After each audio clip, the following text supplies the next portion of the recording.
Hello. It's currently the year of the Earth Pig in the Chinese zodiac, otherwise known as Sheng Xiao, and that had me thinking about everything that's happened this year, which led me to thinking about everything that happened last year, and the year before, and the year before that, and well, you get the picture. We've seen so many franchise reboots in movies and straight up remakes happening, and this trend has made its way into gaming. This last 10 years will likely be remembered as the decade of the remake and remaster, as 80s and 90s babies have been able to relive their childhood gaming memories of barely 3D blocky polygons all over again in full meaty 3D with enhanced frame rates and vertexes for days. But now, with the era of 3D nostalgia remakes nearing its peak and console hardware struggling to keep up with the latest games, what will the next gen of gamers be reminiscing about?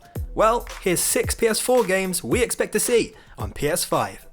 Number 1, Ghosts of Tsushima. Shown over 2 years ago now and still without a release date or hint of when we can expect it, Ghosts of Tsushima will most probably end up skipping PS4 altogether and go straight onto the PS5 as a launch title. We're currently sitting right on the cusp of this generation, and many games releasing now are the last swan songs for a console that's been putting out quality titles for the last 6 years. Tsushima has been receiving a lot of hype and generating major interest even with its lack of news, so it's not a stretch to imagine that the Sony executives could view this as a perfect title to pull out their back pocket when the PS5 finally lands next year. It is a shame for those who hope to get their hands on it sooner, but with the enhanced specs of the PS5, we're expecting this game to look absolutely glorious when it arrives. Me, the monk.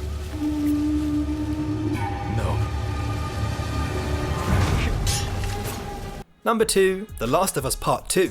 Development costs are increasing year by year for AAA developers as they look to create their magnum opus, their pièce de résistance, their masterpiece that will live on in people's memories forever. And if you have 2 of them already, why not just remaster them, right?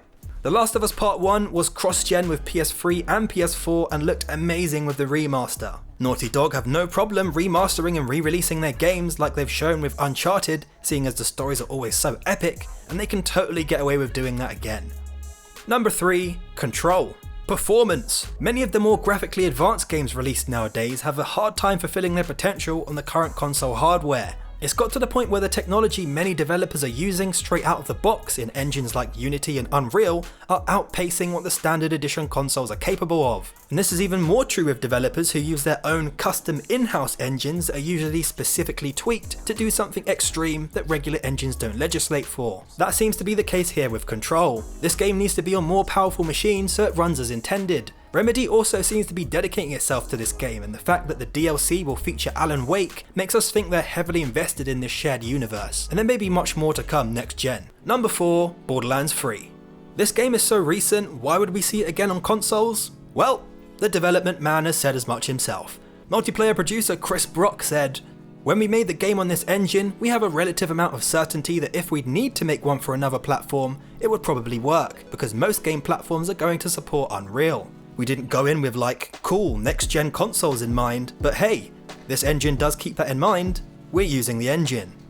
Borderlands is a very Marmite franchise in terms of graphics, as some people love the cartoony black lines and almost cel-shaded appearance, but others prefer to remove them on PC with graphical tweaks. What remains true though is that we will 100% guaranteed see this game appear next gen, with further improved visuals, and it is most certainly one to keep an eye on. Number 5, Cyberpunk. The Witcher 3 is widely accepted to be a masterpiece. CD Projekt Red learned a lot from the first 2 games in this series and made Witcher 3 one of the best RPGs ever. In the years afterwards, as the game's popularity has lived on, we've seen it come to every platform imaginable, and I'm even getting a stable 9 frames a second on my toaster. Given their impressive history and attention to detail, we are 100% willing to bet on CD Projekt Red and their ability to make Cyberpunk another household gaming franchise. Hopefully, barring any downgrades, this game's universe will look beautiful on PS4, but will you buy it for this gen, or wait for the inevitable remaster on the next one?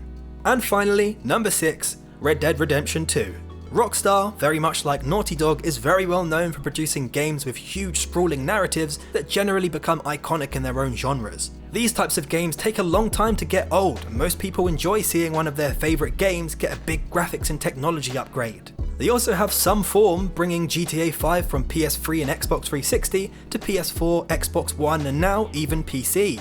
If you were ever looking for an easy bet to make a buck on, place your bets here. That's our list here, but there's probably a whole bunch of other games that are out right now that we didn't mention that will definitely get a PS5 remaster. Let us know in the comments what games you're potentially looking forward to, and as always, smash a like if you enjoyed the vid, ring that notifications bell, and for more console coverage coming up very, very soon, keep it locked here on VG247.com.